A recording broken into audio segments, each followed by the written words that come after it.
Des défilés de légionnaires. Je vous transporte au cœur de l'Antiquité pour une reconstitution historique unique en Europe.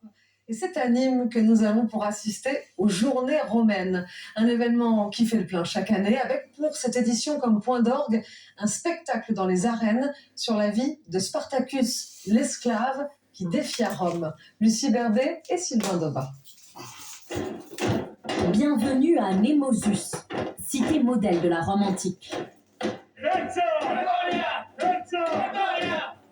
Le temps d'un week-end, Nîmes renoue avec ses racines romaines. Des troupes de légionnaires envahissent les rues, devant des visiteurs venus de toute la Gaule pour les apercevoir. C'est trop bien. On a l'impression de revenir dans le passé, de retrouver les légions romaines dans Nîmes. Donc c'est vraiment sympa pour une ville qui est chargée d'histoire comme Nîmes. Figé depuis quelques 2000 ans dans les principaux monuments de la ville, l'héritage antique de Nîmes prend vie une fois par an, lors des Journées romaines. À chaque coin de rue, des scènes historiques et des combats plus vrais que nature. C'est très immersif, on a dû reculer parce qu'on s'est dit qu'on allait prendre un coup à un moment donné, donc ouais, on est en plein dedans. Au début, quand j'étais un peu noire, j'ai cru que c'était des vrais épées. Ça m'a fait un peu peur quand ils étaient tombés par terre. Il faut dire que tout est fait pour y croire. Derrière ces légionnaires, c'est tout un fort romain qui a été recréé. Avec ses campements, ses armes d'époque et des centaines de reconstitueurs passionnés venus spécialement d'Italie pour l'occasion. Les Journées de Nîmes sont un des événements les plus longs qu'on fait pendant l'année.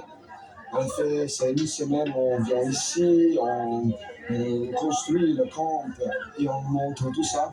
Un événement fédérateur, rare occasion de voir Gaulois et Romains partager ensemble un verre d'hydromel. La paix. C'est pas que de la bagarre en fait. C'est quand même un petit peu pour rigoler. On aime bien les chatouiller, voilà. Oui. Ils aiment bien nous chatouiller aussi. Ah oui. Mais la trêve ne dure pas. Au cœur des arènes de Nîmes, l'un des monuments les mieux conservés de l'époque, se prépare l'un des combats les plus épiques que la Rome antique ait connu. J'ai la chance incroyable de pouvoir incarner Spartacus, voilà, l'esclave qui défia Rome. Donc on va raconter son histoire. Il va y avoir du combat, du texte, des armées qui se rentrent dedans, voilà, donc quelque chose de très épique, très dramatique aussi. Rome ne s'est pas faite en un jour, ce spectacle non plus, mais les équipes n'ont eu qu'une semaine de répétition. À quelques minutes du top départ, gladiateurs et autres légionnaires sont en effervescence. On ferait bien ça pendant des heures, mais après on n'aura plus de voix, donc c'est dommage. Les Romains entrent en premier dans l'arène. Spartacus, lui, ne cache pas une pointe d'appréhension. Je vais rentrer du coup juste après cette scène, voilà, en tant qu'esclave. Et ouais, on va dire, toujours difficile à estimer, 80% de stress ou 20% d'excitation, ou peut-être l'inverse.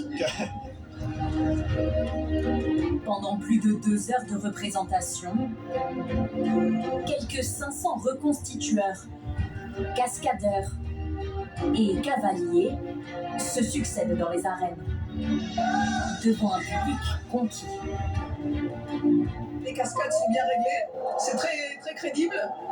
Donc voilà, le public réagit bien. Et puis bon, voilà, on a apprécié le spectacle, le numéro avec les chevaux. Ça fait partie de l'histoire de Nîmes. Donc du coup, comme nous sommes Nîmois, nous sommes fiers de venir chaque année. On reviendra l'année prochaine. Pour cette édition 2026, les Journées romaines ont rassemblé plusieurs milliers de visiteurs et confirment leur place de plus grande reconstitution antique en Europe.